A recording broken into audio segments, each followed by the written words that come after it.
La mayoría de la gente cree que los campesinos medievales vivían en simples chozas sobre la superficie, pero los arqueólogos acaban de descubrir algo que cambia todo lo que sabíamos sobre sus tácticas de supervivencia. Estos lugares no eran simples escondites, eran elaboradas ciudades subterráneas capaces de sostener a familias enteras durante meses. Pero aquí viene la parte inquietante de la que nadie habla. Cuando tu factura de calefacción te haga llorar y tu casa se sienta como una nevera, dedica un pensamiento a la gente medieval que convirtió la tierra en su salvación. No eran personas desesperadas cavando agujeros al azar, eran ingenieros brillantes que descubrieron algo que la ciencia moderna confirma. La tierra es el termostato de la naturaleza. La Europa medieval servía inviernos que harían que hasta un oso polar se pusiera 2 suéteres extra. Estamos hablando de siglos en los que las temperaturas se congelaban y el vino se volvía granizado en las copas de la gente. La típica casa medieval tenía el aislamiento de un gallinero hecho de ramitas. El viento silbaba a través de las grietas como un invitado no deseado y el fuego apenas calentaba algo más allá de tus propias cejas. Pero aquí es donde se pone ingenioso. Estas personas llenas de recursos descubrieron que, a solo 1 metro bajo tierra, la madre naturaleza mantiene una temperatura sorprendentemente estable, mientras que las temperaturas en la superficie oscilaban entre veranos abrasadores e inviernos que calaban los huesos. El mundo subterráneo se mantenía notablemente constante, rondando habitualmente los 10 grados Celsius durante todo el año. Piensa en la Tierra como una batería térmica masiva que nunca necesita recarga. Durante los inviernos brutales, cuando las estructuras de la superficie se convertían en cajas de miseria congeladas, estos refugios subterráneos se sentían tropicales en comparación. El suelo actuaba como una manta aislante gigante, atrapando el calor y bloqueando el peor frío para que no penetrara lo suficiente como para importar. Los constructores medievales no necesitaban libros de termodinámica para entender este principio. Observaron, experimentaron y se adaptaron. Las familias en Escandinavia cavaban más profundo que sus contrapartes en regiones más suaves, entendiendo instintivamente que los climas más duros exigían una cobertura de tierra más agresiva. Algunos refugios se extendían hasta 2,5 metros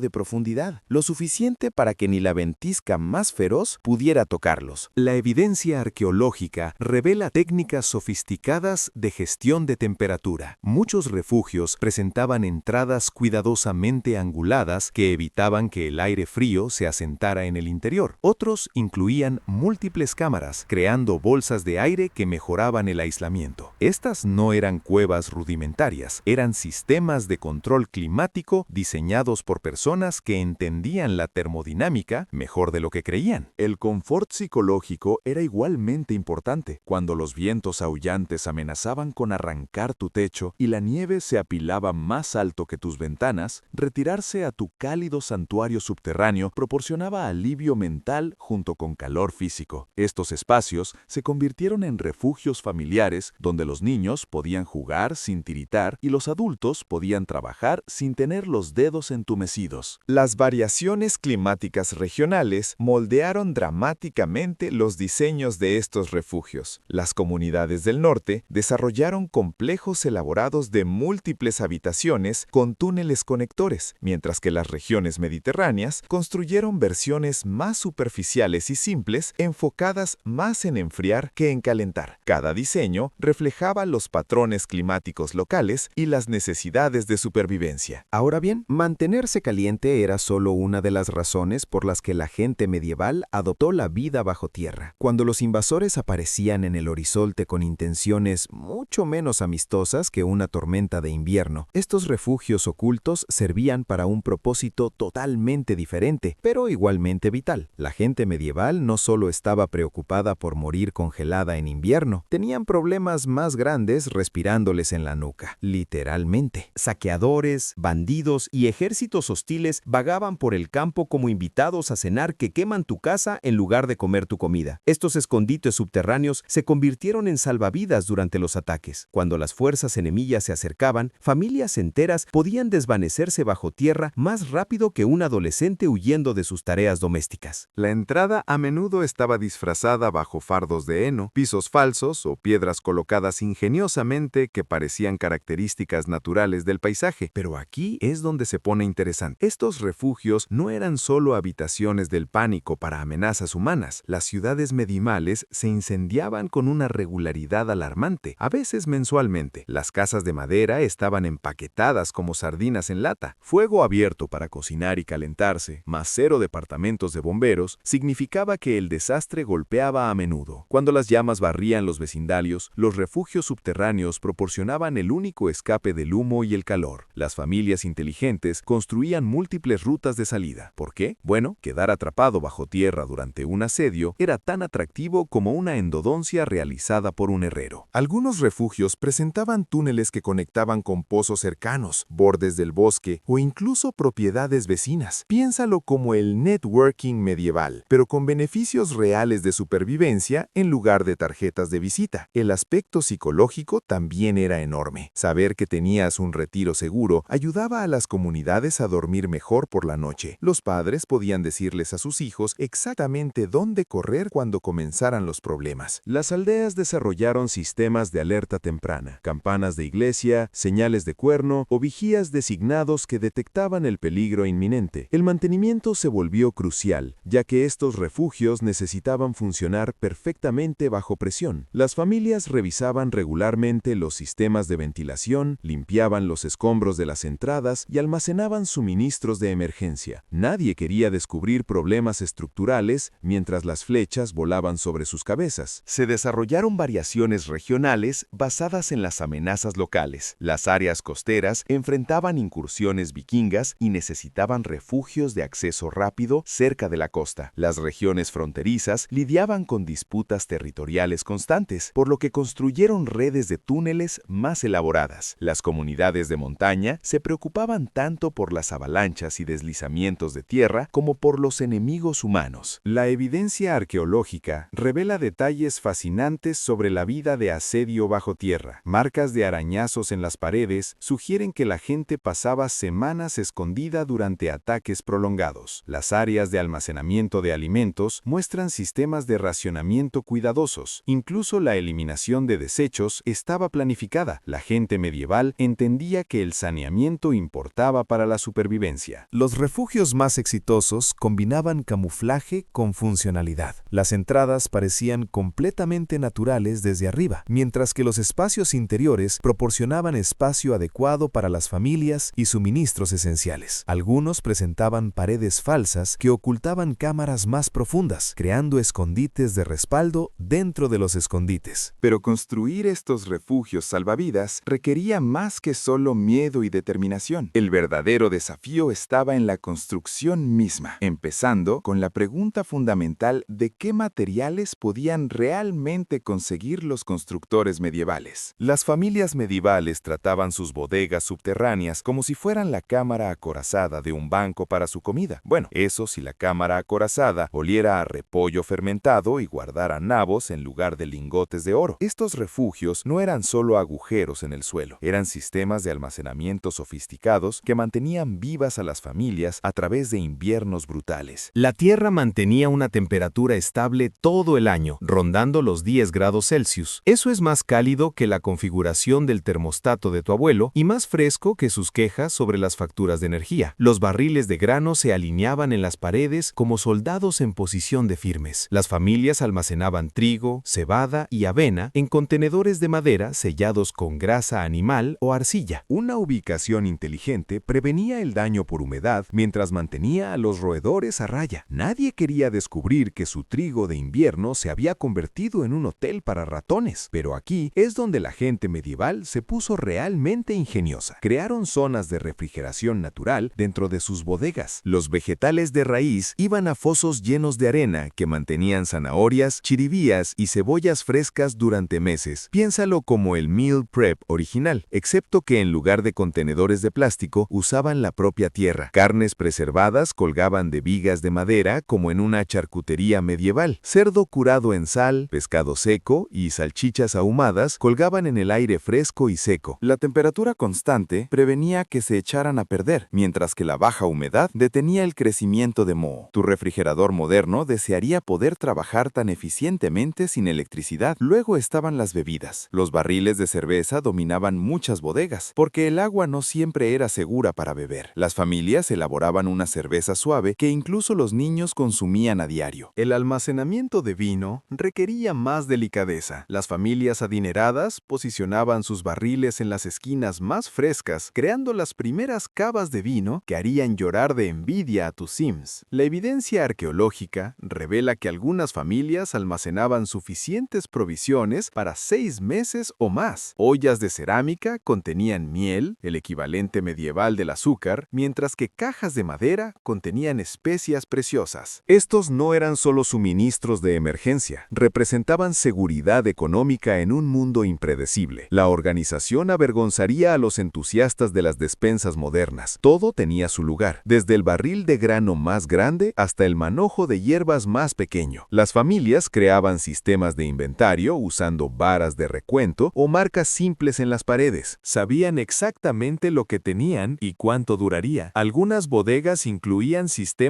de drenaje hechos de troncos huecos o canales de piedra tallada. La gestión del agua separaba el almacenamiento exitoso de los desastres podridos. Una bodega inundada significaba una potencial inanición, así que los constructores medievales se tomaban muy en serio el control de la humedad. Pero almacenar comida era solo una pieza del rompecabezas. Estos espacios subterráneos servían para múltiples propósitos, y su construcción requería técnicas específicas que determinarían si las familias prosperaban o simplemente sobrevivían a los duros inviernos medievales. Los constructores medievales tenían que trabajar con lo que sea que la madre naturaleza dejara tirado por ahí. En regiones de llanuras, donde la piedra era tan común como un político honesto, la gente se ponía creativa con tierra, madera y paja. No eran exactamente materiales de lujo, pero hacían el trabajo. Piénsalo como un IKEA medieval, excepto que en lugar de manuales de instrucciones confusos, tenían generaciones de prueba y error, y probablemente menos discusiones con sus parejas sobre tornillos perdidos. Las paredes de tierra formaban la columna vertebral de la mayoría de los refugios. Los trabajadores compactaban tierra mezclada con arcilla para crear barreras sorprendentemente sólidas. Esto no era solo tirar barro a una pared y esperar que se pegara, aunque a veces literalmente lo era. La clave estaba en colocar capas de diferentes tipos de suelo, creando un compuesto natural que pudiera resistir la humedad y la presión. La madera proporcionaba el esqueleto estructural, pero aquí es donde las cosas se ponen interesantes. Los constructores medievales no desperdiciaban madera preciosa en espacios subterráneos ocultos. En su lugar, rescataban ramas torcidas, troncos caídos y sobras de madera que no servirían para la construcción visible. Madera torcida que haría estremecerse a un carpintero funcionaba perfectamente para los marcos de los refugios. La paja jugaba un papel sorprendentemente sofisticado. Mezclada en las paredes de tierra, actuaba como un acero de refuerzo medieval, previniendo grietas y añadiendo aislamiento. Algunos constructores creaban intrincadas técnicas de entramado, tejiendo ramas finas a través de marcos de madera antes de cubrirlas con mezclas de arcilla y paja. El genio no estaba en los materiales en sí, sino en cómo la gente los combinaba. Un refugio típico podría presentar esquinas de cimentación de piedra recuperada de edificios viejos, vigas de soporte de madera de árboles dañados por tormentas y paredes hechas de arcilla local mezclada con cualquier materia orgánica disponible, pelo de animales, hierba seca, incluso restos de comida. Todo tenía potencial. Las variaciones regionales cuentan historias fascinantes. Las comunidades del norte añadían capas extra de aislamiento orgánico, mientras que las áreas propensas a inundaciones incorporaban sistemas de drenaje usando cerámica rota y grava. Algunos constructores astutos incluso reciclaban viejas tejas y ladrillos romanos, probando que el reciclaje creativo no es exactamente un concepto moderno. Estas elecciones de materiales reflejaban tanto necesidad como ingenio. Cuando tu ferretería local es básicamente lo que sea que haya en el bosque, desarrolla serias habilidades para resolver problemas. Los resultados no eran bonitos, pero funcionaban. Y honestamente, cuando te escondes de saqueadores o sobrevives inviernos brutales bajo tierra, la estética pasa a un segundo plano frente a no morir congelado. Bueno, tener los materiales correctos era solo la mitad de la batalla. La otra mitad era realmente armar estos refugios subterráneos con herramientas que harían llorar de frustración a los contratistas de hoy. La gente medieval no tenía exactamente a la ferretería de la esquina en marcación rápida, así que construir refugios subterráneos significaba arreglárselas con cualquier herramienta que pudieran conseguir. Estamos hablando de una era donde tu tienda local de herramientas era básicamente el herrero del pueblo, quien probablemente también hacía de dentista dentista los fines de semana. La columna vertebral de cualquier proyecto de excavación era la humilde pala. Estas no eran tus herramientas de jardín modernas y ergonómicas con agarres acolchados. Piensan más en una pieza plana de hierro martillada sobre un mango de madera que podía servir como armas y los saqueadores aparecían a mitad de la excavación. Las palas de madera eran igualmente populares, especialmente para mover tierra suelta. Eran más ligeras para los brazos, pero tenían casi la misma vida útil que la higiene dental de un campesino medieval. Luego estaban los picos. Estos chicos malos eran esencialmente trozos de hierro puntiagudos diseñados para romper arcilla obstinada y suelo rocoso. Usar uno durante horas era como hacer CrossFit, excepto que tu recompensa no era un batido de proteínas. Era no morir congelado al llegar el invierno. Pero aquí es donde se pone interesante. La calidad de la herramienta variaba enormemente dependiendo del nivel de habilidad de tu herrero local. Algunas aldeas tenían artesanos que podían forjar herramientas lo suficientemente afiladas para cortar la tierra como mantequilla. Otros tenían herreros cuya idea de precisión era lo suficientemente bueno para el trabajo medieval. Tiene sentido, ¿verdad? La parte realmente inteligente era cómo estas herramientas simples podían crear espacios subterráneos tan complejos. Un cavador experto podía tallar nichos de almacenamiento, alcobas para dormir e incluso sistemas de drenaje primitivos usando nada más que herramientas manuales básicas. Es como ver a alguien construir un teléfono inteligente con un martillo y un cincel. Bueno, no tan extremo, pero entiendes la idea. Las excavaciones arqueológicas han descubierto algunas de estas herramientas originales y están sorprendentemente bien conservadas. Herramientas de hierro de hace 700 años que todavía parecen funcionales hoy. Mientras tanto, yo no puedo evitar que una pala moderna se oxide en mi garaje en 6 meses. El problema de la durabilidad era real, sin embargo. Una pala rota a mitad del invierno podía significar un desastre para una familia tratando de expandir su refugio. Las comunidades inteligentes guardaban herramientas de respaldo y sabían cómo repararlas rápidamente. El herrero del pueblo no era solo un artesano, era básicamente el soporte técnico medieval. Y aquí está la parte extraña. Algunas de estas herramientas antiguas eran en realidad más efectivas de lo que esperarías. Su peso y diseño estaban perfectamente adaptados para el tipo específico de excavación requerida bajo tierra, pero tener las herramientas adecuadas era solo la mitad de la batalla. Saber dónde cavar, ahí es donde entraba la verdadera experiencia. Construir un refugio medieval no era como tirar un dardo a un mapa y esperar lo mejor. La ubicación importaba más que la opinión de una suegra en una reunión de planificación de bodas. Los constructores inteligentes sabían que elegir el lugar equivocado podía convertir su acogedor refugio en una piscina subterránea más rápido de lo que puedes decir desastre de plomería medieval. La clave era entender cómo se movía el agua a través del paisaje. Nadie quería despertar flotando en su estera porque accidentalmente construyó su refugio en el sistema de drenaje de la naturaleza. Las laderas eran oro puro para la construcción de refugios. ¿Por qué? La gravedad se convertía en tu mejor amiga. El agua fluía naturalmente hacia abajo y lejos de tu refugio, en lugar de acumularse alrededor como un invitado indeseado. Además, cavar en una ladera significaba que solo tenías que excavar 3 paredes en lugar de 4. La gente medieval no era perezosa, pero tampoco era estúpida. Pero aquí es donde se pone interesante. El tipo de suelo determinaba si tu refugio duraría décadas o colapsaría más rápido que un mal chiste en un funeral. El suelo arcilloso mantenía su forma maravillosamente, pero se convertía en una pesadilla resbaladiza cuando se mojaba. El suelo arenoso drenaba bien, pero se desmoronaba como pan duro. El punto ideal era una mezcla que ofreciera tanto estabilidad como drenaje. Luego está la parte genial que la mayoría de la gente pasa por alto. Los constructores medievales buscaban lugares donde el nivel freático se asentara profundo bajo tierra. No tenían equipos sofisticados para medir esto, así que confiaban en la observación. Las áreas donde los árboles crecían altos y la hierba se mantenía verde todo el año, generalmente significaban que el agua acechaba cerca de la superficie. Estos lugares se tachaban de la lista inmediatamente. Las elecciones de ubicación inteligentes también consideraban los patrones de viento. Los refugios posicionados para evitar los vientos predominantes se mantenían más calientes y requerían menos combustible para la calefacción. Cada trozo de leña ahorrado significaba más energía para otras tareas de supervivencia. La evidencia arqueológica muestra que los refugios exitosos a menudo se agrupaban en zonas geográficas específicas. específicas. Estas no eran elecciones al azar. Las comunidades medievales transmitían el conocimiento sobre qué ubicaciones funcionaban y cuáles fallaban espectacularmente. Algunas familias probablemente aprendieron por las malas que construir cerca de ríos durante las estaciones secas significaba inundaciones sorpresa al llegar la primavera. Los constructores más astutos incluso consideraban la expansión futura. Elegían sitios donde se pudieran agregar habitaciones de almacenamiento adicionales o túneles de escape más tarde. Este pensamiento a futuro separaba a los cavadores aficionados de los arquitectos subterráneos. Bueno, elegir la ubicación perfecta era solo el comienzo. Una vez que las familias medievales encontraban su lugar ideal, enfrentaban el desafío de crear realmente espacios habitables bajo tierra. Pero, ¿cómo transformaban exactamente un agujero en el suelo en algo que se pareciera a un hogar? Los constructores de refugios medievales no se conformaban con paredes de tierra desnuda y agujeros funcionales en el suelo. Esta gente tenía estándares, incluso cuando se escondían bajo tierra como topos medievales. En el momento en que las familias se instalaban en sus hogares subterráneos, comenzaban a hacerlos sentir menos como tumbas y más como retiros acogedores. Pinturas de arcillas simples, hechas de tierra local, creaban tonos cálidos y terrosos en las paredes. El ocre rojo era particularmente popular, probablemente porque le recordaba a la gente tiempos más cálidos en la superficie cuando no estaban esquivando flechas o congelándose el trasero medieval. Pero aquí es donde se pone interesante. El tallado se convirtió en la forma de arte subterráneo preferida. Usando nada más que cuchillos de comer y cinceles básicos, las familias grababan símbolos personales, escudos familiares e imágenes religiosas directamente en las paredes de tierra. Bueno, alguien tenía que mantenerse ocupado durante esos largos meses de invierno, cuando salir afuera significaba convertirse en una paleta humana. Algunos refugios presentaban patrones geométricos elaborados que harían que el papel tapiz de tu abuela pareciera simple. Estos no eran garabatos al azar tampoco. Muchos tallados servían para propósitos prácticos. Muescas marcaban áreas de almacenamiento, cruces designaban rincones de oración y marcas a menudo rastreaban los días o las estaciones. Pensamiento inteligente para personas sin calendarios en sus teléfonos. Las familias realmente ambiciosas creaban trabajos en relieve, acumulando arcilla y barro para formar decoraciones tridimensionales. Piensa en un Pinterest medieval, pero con barro real en lugar de tableros de inspiración sobre decoración rústica. Luego está el asunto de los toques personales que los arqueólogos todavía descubren hoy. Huellas de manos presionadas en paredes de arcilla, dibujos de niños rayados en las esquinas, incluso retratos familiares primitivos tallados con sorprendente detalle. Estas galerías subterráneas se convirtieron en cápsulas del tiempo de la vida doméstica medieval. Lo notable es cómo estos esfuerzos decorativos transformaron los espacios psicológicos. Un refugio desnudo se sentía como una prisión, pero añade algo de arte y de repente tienes una guarida medieval de la que vale la pena presumir. Las decoraciones servían para iniciar conversaciones cuando los vecinos pasaban a esperar a que terminaran los ataques juntos. La imaginería religiosa dominaba muchas colecciones de arte en los refugios. Cruces, escenas bíblicas y símbolos protectores cubrían las paredes como pólizas de seguro espirituales. Tiene sentido, ¿verdad? Cuando literalmente vives bajo tierra, un poco de protección divina no podría hacer daño. Algunas familias incluso creaban murales primitivos representando la vida sobre la superficie, árboles, animales y cielos soleados. Estos servían como elevadores de ánimo medievales durante inviernos particularmente sombríos, cuando la vida en la superficie parecía un recuerdo lejano. La evidencia arqueológica sugiere que ciertos refugios se convirtieron en vitrinas del vecindario, con familias compitiendo para crear la decoración subterránea más impresionante. Las revistas de hogar y jardín medievales habrían hecho su agosto, pero la expresión artística era solo una parte de hacer estos espacios habitables. El verdadero desafío venía en organizar la vida diaria dentro de cuartos estrechos donde todos tenían que funcionar juntos. Vivir bajo tierra no era exactamente lo que llamarías espacioso. Los refugios medievales eran básicamente los apartamentos tipo estudio originales. Todo embutido en una habitación, pero de alguna manera hacían que funcionara. Las familias comían, dormían y almacenaban sus pertenencias en espacios apenas más grandes que un vestidor moderno. El diseño era sorprendentemente ingenioso, sin embargo. La mayoría de los refugios presentaban bancos tallados a lo largo de las paredes que se doblaban como camas por la noche. Piénsalo como muebles abatibles flexibles medievales. Cada superficie tenía múltiples trabajos. Estos bancos de piedra o tierra no ganaban ningún premio a la comodidad, pero mantenían a la gente alejada del suelo frío y proporcionaban asientos esenciales durante las comidas. Bueno, hablando de comidas, cocinar bajo tierra presentaba sus propios desafíos. Las familias construían pequeños hogares cerca de la entrada para la ventilación, aunque el manejo del humo era más complicado que la excusa de un adolescente para llegar tarde. El espacio compacto significaba que todos se reunían alrededor de estos pequeños fuegos, creando una intimidad que las familias modernas podrían encontrar sofocante. El almacenamiento se convirtió en una forma de arte en estos espacios reducidos. Las familias medievales tallaban nichos y alcobas directamente en las paredes de tierra, creando estanterías naturales para cerámica, herramientas y alimentos conservados. Las excavaciones arqueológicas han descubierto de todo, desde ollas de cocina hasta juguetes de niños metidos en estas cavidades de la pared, sugiriendo que estos espacios realmente funcionaban como hogares completos. Pero aquí está lo fascinante. Incluso en estas condiciones de hacinamiento, las familias encontraban formas de expresarse. Tallados simples, paredes decoradas, nombres rayados marcando territorios familiares y pertenencias personales arregladas con cuidado. Es como un Pinterest medieval, pero tallado en tierra. El impacto psicológico de la vida subterránea también fue significativo. Pasar semanas o meses en estos espacios tenues y confinados durante inviernos duros o asedios prolongados ponía a prueba la paciencia de todos. Tiene sentido porque la evidencia arqueológica muestra que muchos refugios se expandieron con el tiempo. La claustrofobia, o fiebre del encierro, aparentemente no es una invención moderna. El control de temperatura era realmente impresionante en estos espacios. La tierra proporcionaba aislamiento natural, manteniendo temperaturas relativamente estables incluso cuando las condiciones en la superficie eran brutales. Las familias a menudo colgaban textiles o pieles para dividir las áreas de dormir, creando zonas de privacidad dentro de la habitación única. Los niños crecían en estos entornos durante periodos de crisis, jugando con juguetes de madera tallada y aprendiendo habilidades de supervivencia de sus mayores. Los hallazgos arqueológicos revelan versiones en miniatura de herramientas para adultos, sugiriendo que los padres preparaban a sus hijos para la vida subterránea desde una edad temprana. Y la parte extraña es que muchas familias preferían quedarse en sus refugios incluso después de que pasaran las amenazas inmediatas. Los beneficios prácticos de una temperatura constante y la protección de los elementos hacían que estos hogares subterráneos fueran alternativas sorprendentemente atractivas a las viviendas de superficie llenas de corrientes de aire. El ingenio requerido para una vida subterránea exitosa revela cuán adaptables eran verdaderamente las comunidades medievales.